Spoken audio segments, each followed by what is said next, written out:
દાદા બેઠેલા ને દાદા પસાર થવું એટલે જે પસાર થતા હતા એ દાદાએ કીધું આવો આવો ગામમાં પારાયણ બેઠી. હે એ ગામમાં પારાયણ બેઠી છે, સપ્તાહ બેઠી, હાલો આ હું બેઠા છો.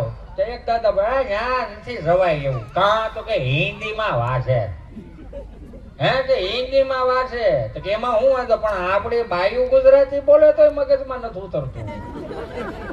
હિન્દીમાં બોલે ક્યાંથી મગજમાં ઉતરે? ત્યાંથી સોથા દાદા બોલો કોફા ભલે નહીં હિન્દીમાં હોય, ગુંદી ગાંઠિયા મોહનથાળ થોડો હિન્દીમાં હોય. એમાં તો માલ કાપી નાખવાનો જ હોય.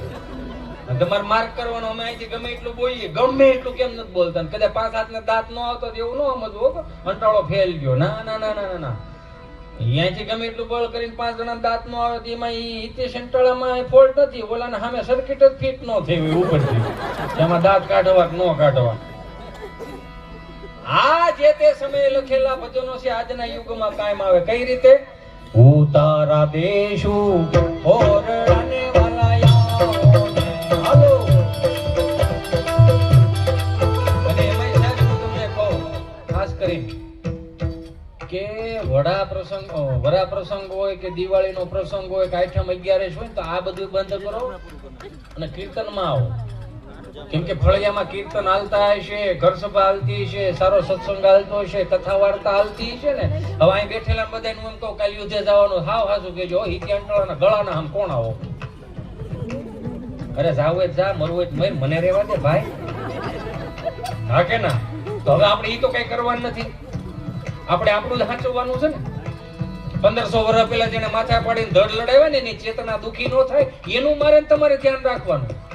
એટલે આજની કુટેવ ત્રીજી પેઢીએ સંસ્કાર ના થાય એનું મારે તમારે ધ્યાન રાખવાનું. જે મને તમને આપણા બાપ દાદા શીખવાડીને ગયા.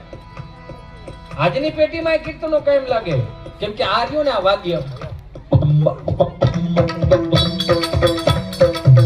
ઓ ભણી ગયેલા હોય ને, આને કોઈ સાંભળ્યું ને તો એક વખત તોલો આમ થઈ જાય.